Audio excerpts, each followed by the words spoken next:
Well, he's not totally dependent on Russian support, and he never has been. There's always this sort of tension between the Kremlin has its interests, the regime in Minsk has its interests. Sometimes they overlap, sometimes there's a conflict, sometimes one side wins, one side, sometimes the other side. And more often than not, Russia, because it's a bigger and stronger country, gets what it wants. But there are still more things that Russia would like. Russia would like to have a stronger military presence. They would like greater control of the crown jewels of Belarusian industry, from the transport and energy network through to the big industrial enterprises like the tractor plant or the fertilizer. There's plenty of stuff that the Kremlin would like. There's also things that the Kremlin would like not to happen. They don't want to have a disorderly end to the Lukașenka regime. It would be a nightmare for them if he left, the way that Ceaușescu left, or even the way that communism collapsed in Czechoslovakia in 1989. They don't want that because it would set a bad example to Russia.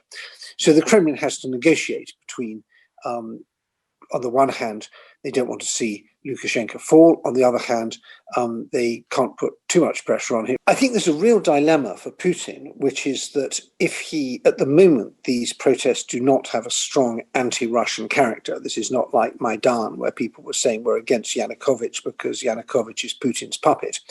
And but the danger for Russia is that this turns into an anti-Russian movement and gets a strong geopolitical flavor to it.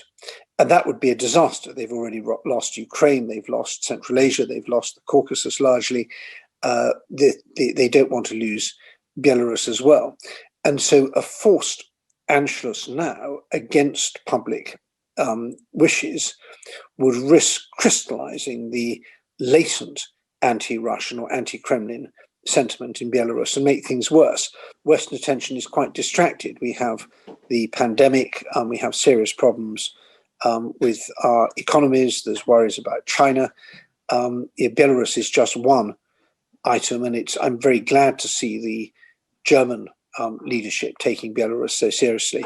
There's a danger that this kind of weekly narrative of, hey, we're demonstrating, brave people, flags, slogans, police brutality, some arrests. People say, we've seen this movie already. And if you want to keep international attention, you have to work very hard on it. And I think it'll be a big test for Mrs. Tikhanovskaya's team and for Belarusians generally to keep international attention focused. We admire your bravery. And I think the thing I would say is that you're fighting for things that we in the West sometimes have come close to forgetting.